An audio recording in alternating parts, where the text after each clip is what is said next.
এতকাল কইছেন হুজুররা এক হইয়া আন, এতকাল কি কইছেন? কথা কয় না। এবার হুজুররা এক হইয়া আসছে, এখন কি করেন দেখা যাবে। রাষ্ট্র ক্ষমতা ইসলামকে নিতে হবে। সেই ফ্যাসিবাদের জগদ্দল নির্যাতনের জগদ্দল পাথর উপড়ে ফেলেছি আমরা। আমরা কথা বলতে শিখেছি, রক্ত দিতে শিখেছি। যুব সমাজ জেনজি এখন আর অন্যায় সহ্য করে বসে থাকবে না। আগামীর বাংলা ইসলামের বাংলা, আগামীর সংসদ ইসলামের সংসদ। হিসাব সোজা না বেহা? কথা কয় না, একদম সোজা। কোন মুসলমান যেই দলে খুন খারাপি ওই দল আমার না, যেই দলে চাঁদাবাজি ওই দল আমার না, যেই দলে ধোঁকাবাজি ওই দল আমার না। কথা ঠিক? প্রত্যেকটা মানুষ জানে ইমাম সাহেবের চরিত্র পুত পবিত্র। ইমাম সাহেব মিথ্যা বলেন না, ইমাম সাহেব আদর্শবান মানুষ।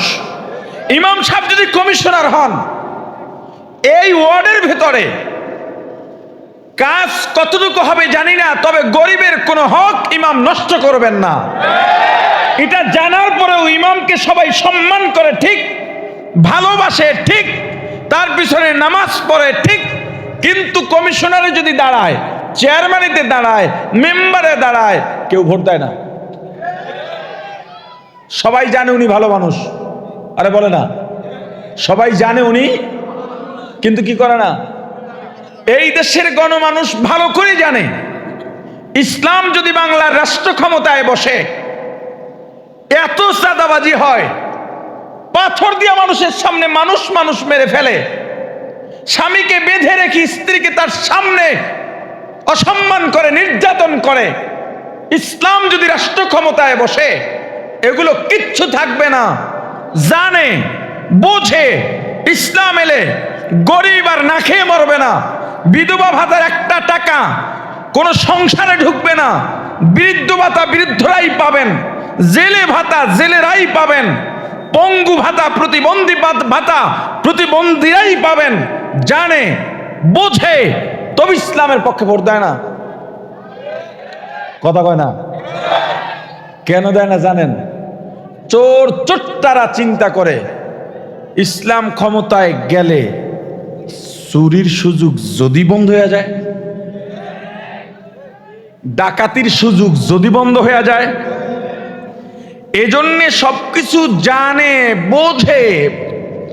এত কিছু জানা বোঝার পরেও শান্তি চায়, অথচ ইসলামে ভোট দেয় না। কথা বলে না। আলহামদুলিল্লাহি ওয়া কাফা ওয়া সালামুন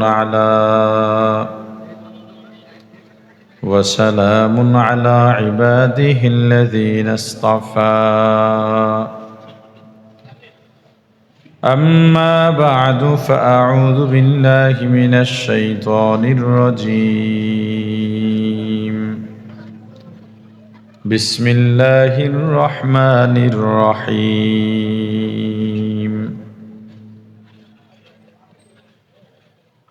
لقد كان لكم في رسول الله أسوة حسنة صدق الله العظيم। সাউন্ডটা বসার পরে তো ঠিক ছিল, গুম গুম করে কেন?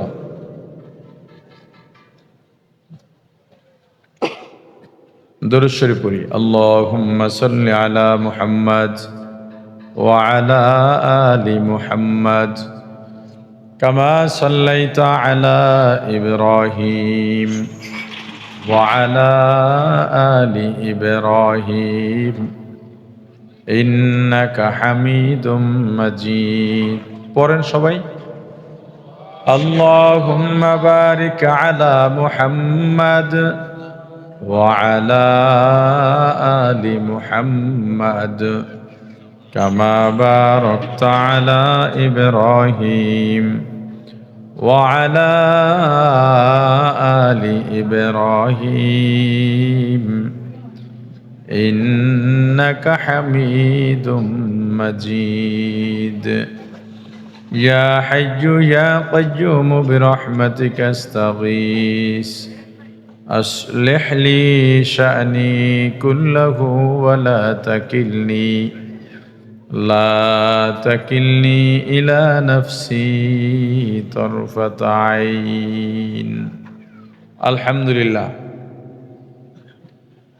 তালিমুস সুন্নাহ তালিমুল কোরআন ওয়াস সুন্নাহ মাদ্রাসার উদ্যোগে হাফেজ ছাত্রদের পাগড়ি প্রদান উপলক্ষে আজকের ওয়াজ ও দোয়ার মাহফিলের সমাপনী অধিবেশনের মোহতরম সভাপতি মুআজ্জাজ মুকাররম হযরত উলামায়ে কেরাম, দূর দূরান্ত থেকে আগত ইসলাম প্রিয় দিন প্রিয় মর্দে মুজাহিদ আল্লাহ রাব্বুল আলামিনের আশিকিন জাকিরিন শাকিরিন মুসলমান ভাইয়েরা, কলিজার টুকরার সমবয়সী যুবক ও ছাত্র বন্ধুগণ, পর্দানিশী মা ও বোনেরা, আল্লাহ তাআলার দরবারে লাখো কোটি শুকুর ও সুজুদ যেই মহান রব্বুল আলামিন আমাদেরকে হায়াত তৈয়বা দান করে দুনিয়ার জান্নাতের বাগান কোরআন ও সুন্নাহর আলোচনার এই মোবারক মজলিসে আশা ও বসার মতো তৌফিক দান করেছেন, আলোচনা শোনার মতো সুযোগ করে দিয়েছেন, এজন্য শুকরিয়া আদায় করি আলহামদুলিল্লাহ।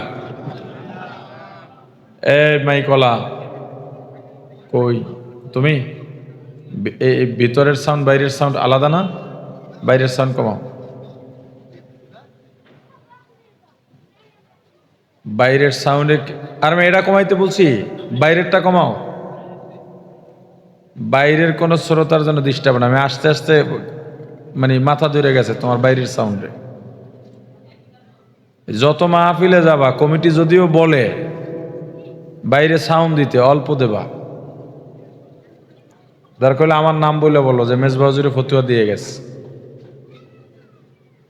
অতিরিক্ত সাউন্ড দিয়া কেউ কষ্ট দেওয়ার অধিকার ইসলাম কাউকে দেয় নাই। বাইরে সাউন্ড সবসময় সহনীয় দিতে হবে যাতে কারো কষ্ট না হয়। ভিতরের সাউন্ড আমার জোর করে কথা বলতে হয়, আমার কথাটা যেন টানে সেটা করো।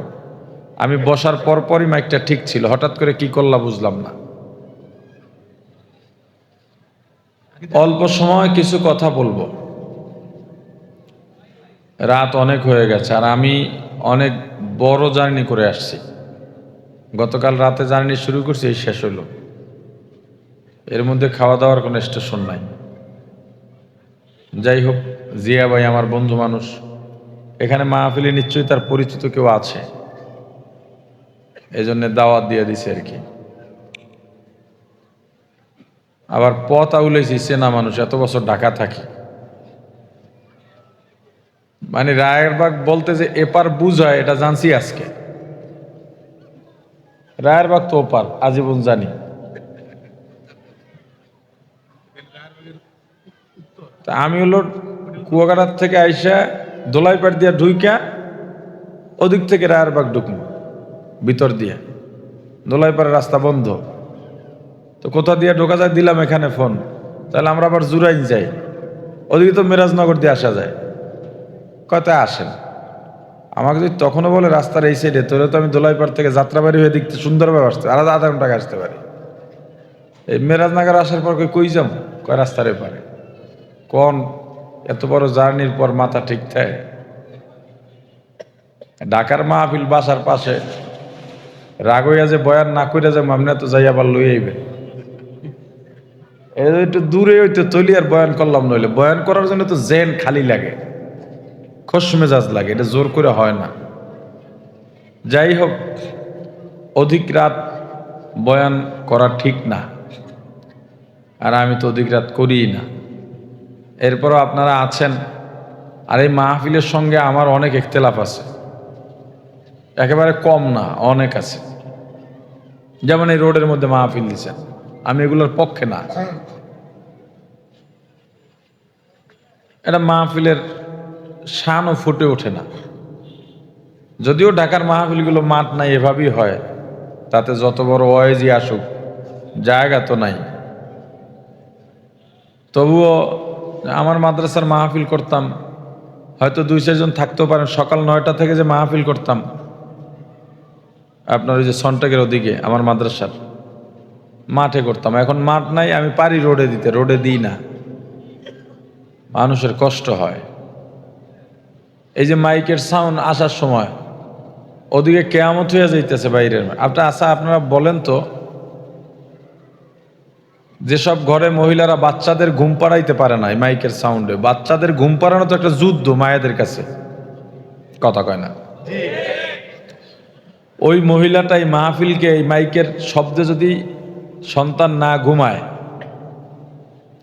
ওই মা, ওই ভদ্র মহিলা কি মাহফিলের প্রতি দোয়া থাকে না গালাগালি করে?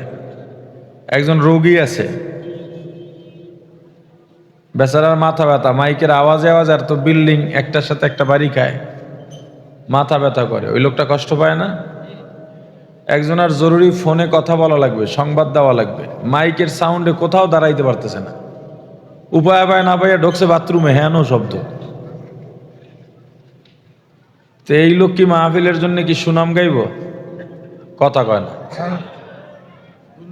তো এই জন্যে অনেক দিকে লক্ষ্য করা উচিত। আমরা নেকের আয়োজন করি, মাহফিল তো দিনই আয়োজন, ঠিক না? এই দিনই আয়োজন, দিনের আয়োজন করতে গিয়ে যদি আরো দিনের 5 দিক দিয়ে ক্ষতি হয়, তাহলে সেই আয়োজনে কি লাভ? তো যাই হোক, সামনে যারা মাহফিলের আয়োজন করবেন বা এখানের যারা আছেন আবার আয়োজন করলে এই বিষয়গুলো খেয়াল রাখা উচিত। মানুষকে আমরা কষ্ট দেব না। প্রয়োজনে মসজিদের মধ্যে আমরা মাহফিল দেব, খরচ কম, বড় মসজিদ দেখে মসজিদের মধ্যে বয়ান হবে। হ্যাঁ, আল্লাহ তাআলা বোঝার তৌফিক দান করেন।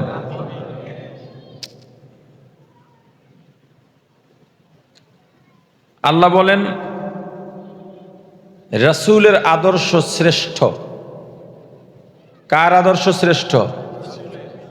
আমি খুব সংক্ষেপে অল্প কটা কথা বলবো, কষ্ট হইতেছে কথা বলতে, আর দূরে আর ধারের বিষয় না।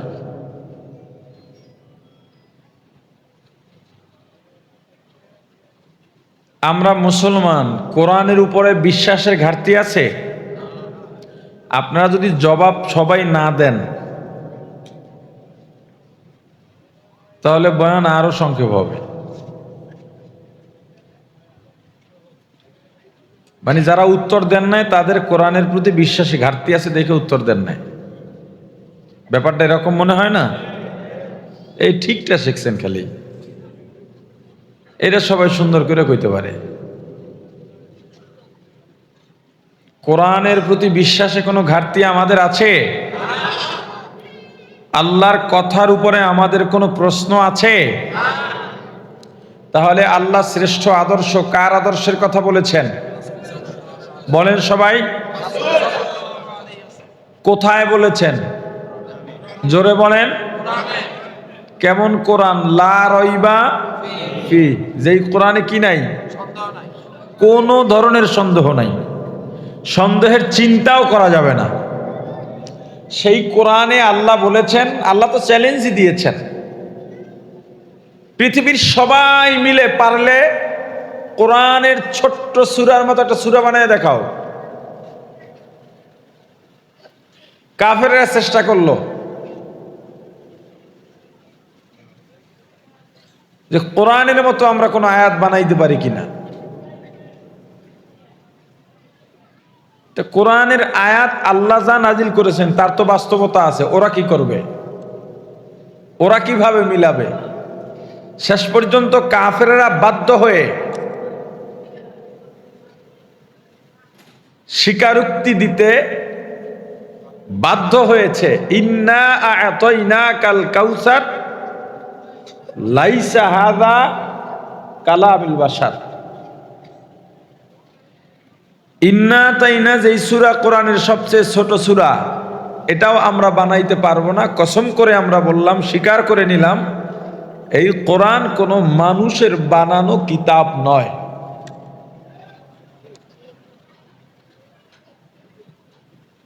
জমানা কেমন জমানা আসছে! আমার আল্লাহ বলছেন আদর্শ আমার রাসূলের আদর্শ শ্রেষ্ঠ। মুসলমান আদর্শ কার আদর্শ নিয়ে বেড়াবে?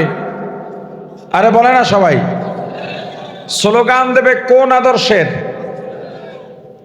নিজে আমল করবে কোন আদর্শের। তাই যুবক বলো, রাসূলের আদর্শ শ্রেষ্ঠ। আল্লাহ বলেছেন, আল্লাহর ঘোষণাকৃত রাসূলের আদর্শের বাইরে গিয়া রাসূলের আদর্শকে পায়ে পিষে জিয়া আর মুজিবের আদর্শ তোমার কাছে এত উত্তম হলো কি করে? তা তুমি কিসের মুসলমান? কি আছে মুসলমানিত্বের তোমার ভেতরে? তোমার অধপতন কি তুমি দেখতে পাও না? অবস্থাটা এমন হয়ে দাঁড়িয়েছে, এখন যদি রাসূলের আদর্শ বলতে গিয়ে রাজনৈতিক দলের বিরুদ্ধে যায়, তখন রাজনৈতিক দলের নেতা কর্মীরা ওদিকে বসে একটা মজমা বসাবে কিভাবে মাহফিল বন্ধ করা যায়। হ্যাঁ, কেন? না, এই ওয়াজে রাজনীতির আলোচনা করা যাবে না। কি বলে? আরে কথা বলে না, কি কয়? রাজনীতির আলোচনা করা যাবে না। আচ্ছা, এই মাহফিল কেন? কোরআনের আলোচনার জন্যই তো। কথা বলে না? কোরআনে যা যা আছে এটা কোরআনের আলোচক বলবেন কি বলবেন না? এখন কোরআনে রাজনীতি আছে কি নাই এইটা জানে কারা? আলেম না বেআলেম? কোরআনে রাজনীতি আছে কি নাই এইটা বলবেন কে? আলেম না বেআলেম? তা আলেম বলে কোরআনে রাজনীতি আছে, আর দোনালা দোঠাঙ্গা পড়া আইসা কয় উলেমায়ে কেরাম, এ বলে হুজুর আপনি কোরআন দিয়ে ওয়াজ করেন, রাজনীতির কথা কইেন না। কথা কয় না। ওয়াজের মঞ্চে বসে, মসজিদের মেম্বরে বসে খতিব সাহেব, ওয়াইজিনে কেরাম উম্মার ইসলার জন্যে, অর্থাৎ জাতির সংশোধনের জন্যে, সঠিক পথ দেখাবার জন্যে কখন কোন কথা বলতে হবে এটা আলেমই বলবেন। আলেমের কথায় যে আলেম না, কোরআন জানে না, হাদিস জানে না, সূরা কেরাত জানে না, কোরআন পড়তে পারে না, আলেমের কথায় সে হস্তক্ষেপ করতে পারবে না। কথা বুঝেন? এখন যেই পরিস্থিতি, আলেমরা কোরআনের পক্ষে দাওয়াত দিচ্ছেন, রাসূলের আদর্শের পক্ষে দাওয়াত দিচ্ছেন, যাদের কাছে রাসূলের আদর্শ ভালো লাগে না অথচ মুসলমান, অথচ কি? কথা বলে না? রাসূলের আদর্শ ভালো লাগে না, তারা কি বলে? আমরা নাকি ধর্মান্ধ, আমরা নাকি ধর্মের নামে রাজনীতি করি। রাজনীতি তো বেটা ধর্মের নামেই হবে, ধর্ম বাদ দিয়ে রাজনীতি কিসের? মুসলমান তো ধর্ম নিয়েই রাজনীতি করবে, ধর্মের বাইরে তো কোনো মুসলিম রাজনীতি করতেই পারে না। কথা বুঝেন নাই? ধর্ম নিয়ে রাজনীতি করেন না। কেন বলে? একটা ছোট্ট গল্প বলি। আমি যখন তাফসিরে জালালাইন পড়ি চাঁদপুরে, এক মসজিদে জুমা পড়াতাম। ওই এলাকার একজন যুবক আমার খুব শুভাকাঙ্ক্ষী, আমার সঙ্গে বন্ধুত্বের সম্পর্ক করল। এই সম্পর্ক এত গভীর ছিল, আমি মাদ্রাসায় যাইতাম সাইকেল চালাইয়া, ওই আমার পিছে বসে যাইত, আমি দর্শে যাইতাম, ক্লাসে যাইতাম, ওই সাইকেল নিয়ে ঘুরতো। ওর বাসায় ভালো রান্না হলে আমার জন্য নিয়ে আসতো বাটি ভরা। ও করতো এক রাজনীতি, আমি করতাম আর এক রাজনীতি। আমার ছাত্র সংগঠনের যেই সমস্ত রাজনৈতিক প্রোগ্রাম সেখানে ও যাইতো, এমনকি মাসিক এয়ানত দিত, কিন্তু দল আমারটা করতো না। এটা দিত কেন? আমার সঙ্গে বন্ধুত্ব। কথা বলে না? কি বন্ধুত্বের সম্পর্ক, কিন্তু আমার পিছে জুমা পড়তো না। এটা আশ্চর্য বিষয়। তো মুসল্লিরা এসে বলে, হুজুর দূর দূরান্ত থেকে মানুষজন আসে, 11টা সাড়ে 11টা মসজিদ ঘুরে যেত, কিন্তু আপনার বন্ধু আপনার পিছনে জুমা পড়ে না। জিনিসটা আমার কাছেও তো লজ্জার। একদিন বললাম, ভাই আপনি আমার পিছনে জুমা পড়েন না কা? কয় ডরে। কি রে? ডরে। কিসের ডর? কয় আপনি যে বয়ান দেন, যদি দাড়ি রাখার নিয়ত কইরা ফেলাই। বুঝেন নাই? যদি দাড়ি রাখার নিয়ত কইরা ফেলায় তো দাড়ি রাখা লাগবে। যাতে না রাখা লাগে এজন্য জুমা পড়ে না। প্রত্যেকটা মানুষ জানে ইমাম সাহেবের চরিত্র পুত পবিত্র। ইমাম সাহেব মিথ্যা বলেন না, ইমাম সাহেব আদর্শবান মানুষ। ইমাম সাহেব যদি কমিশনার হন, এই ওয়ার্ডের ভেতরে কাজ কতটুকু হবে জানি না, তবে গরিবের কোনো হক ইমাম নষ্ট করবেন না। এটা জানার পরেও ইমামকে সবাই সম্মান করে ঠিক, ভালোবাসে ঠিক, তার পিছনে নামাজ পড়ে ঠিক, কিন্তু কমিশনারে যদি দাঁড়ায়, চেয়ারম্যানিতে দাঁড়ায়, মেম্বারে দাঁড়ায়, কেউ ভোট দেয় না। সবাই জানে উনি ভালো মানুষ, আরে বলে না, সবাই জানে উনি, কিন্তু কি করে না। এই দেশের গণমানুষ ভালো করে জানে ইসলাম যদি বাংলার রাষ্ট্র ক্ষমতায় বসে, এত চাঁদাবাজি হয়, পাথর দিয়া মানুষের সামনে মানুষ মানুষ মেরে ফেলে, স্বামীকে বেঁধে রেখে স্ত্রীকে তার সামনে অসম্মান করে, নির্যাতন করে। ইসলাম যদি রাষ্ট্র ক্ষমতায় বসে, এগুলো কিচ্ছু থাকবে না। জানে, বোঝে, ইসলাম এলে গরিব আর না খেয়ে মরবে না। বিধবা ভাতার একটা টাকা কোন সংসারে ঢুকবে না। বৃদ্ধ ভাতা বৃদ্ধরাই পাবেন, জেলে ভাতা জেলেরাই পাবেন, পঙ্গু ভাতা প্রতিবন্ধী ভাতা প্রতিবন্ধীরাই পাবেন। জানে, বোঝে, তবে ইসলামের পক্ষে ভোট দেয় না। কথা কয় না। কেন দেয় না জানেন? চোর চোট্টারা চিন্তা করে ইসলাম ক্ষমতায় গেলে চুরির সুযোগ যদি বন্ধ হয়ে যায়, ডাকাতির সুযোগ যদি বন্ধ হয়ে যায়, এজন্য সবকিছু জানে, বোঝে। এত কিছু জানা বোঝার পরেও শান্তি চায়, অথচ ইসলামে ভোট দেয় না। কথা বলে না। এখন আপনারা বলবেন, হুজুর আপনি ভোটের আলোচনা কেন শুরু করলেন? জবাব, আমি এখানে আসছি আমার ইচ্ছায় না, আপনারা আনছেন? আরে কথা বলে না। শুধু আনা না, জিয়াউল আশরাফ আমারে দিনের পর দিন ফোন আর মেসেজ, দোস্ত একটা তারিখ দাও। আমি কই নাই, সুযোগ নাই, পারবো না পারবো না পারবো না। দিছি এর পরে। এটা দ্বারা বুঝাইতে চাইছি আপনারা আমার পেছনে ঘুরছেন, মানে মাদ্রাসার কমিটি, রাইট?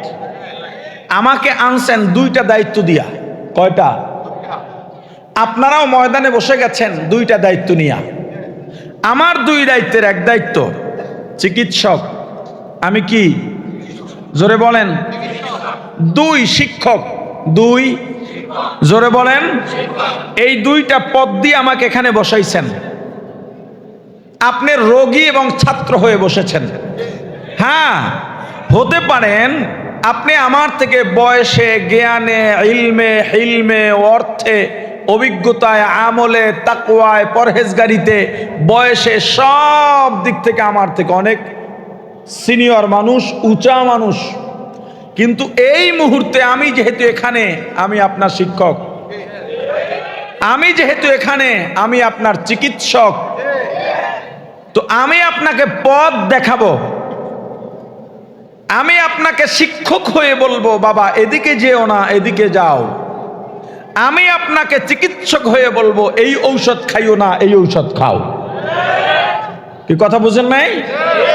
একটা ভোট দেখবেন বিভিন্ন রাজনৈতিক ব্যক্তিরা, এখন সোশ্যাল মিডিয়ার কল্যাণে বহু ভিডিও পাওয়া যায়।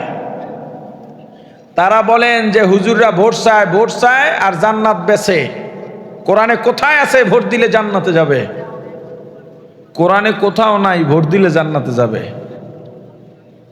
কিন্তু তুমি যাকে নেতা মানবা, কিয়ামতে তার সাথে তুমি হাসর নাসর হবে। নেতা যেদিকে যাবে তুমি সেদিকে যাবা, এটা কোরআনে আছে।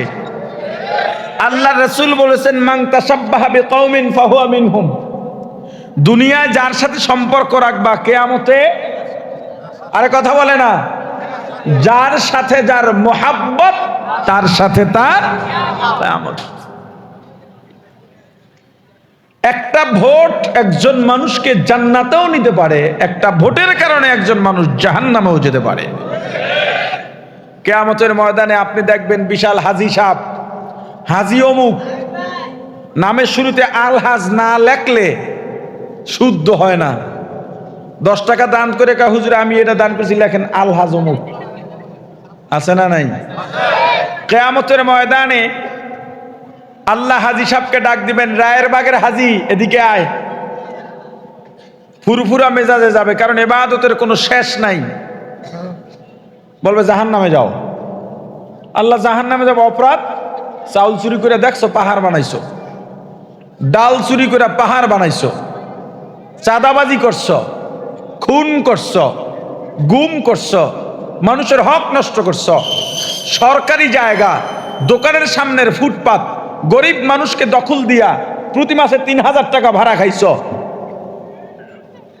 এমন অন্যায় রায়ের বাগে নাই।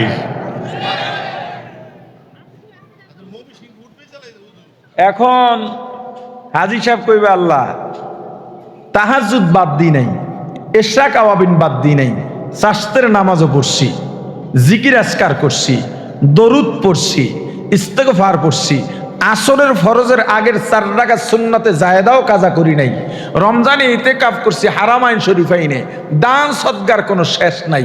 চুরি আইলো কোত্থেকা? আমার বংশে চুরির রেকর্ড নাই, আমার বংশে ডাকাতি নাই, চাঁদাবাজি তো দূরের কথা। এলাকার সব গরিব মানুষের মাঝে আমার সম্পদ বিলিয়ে দিয়েছি। কোরবানির সময় আমার একটা মাত্র পশু লাগে, কিন্তু আমি কোরবানি দিয়েছি 10টা। এলাকার যারা কোরবানি দিতে পারে না তাদেরকে আমি বিলিয়ে দিয়েছি।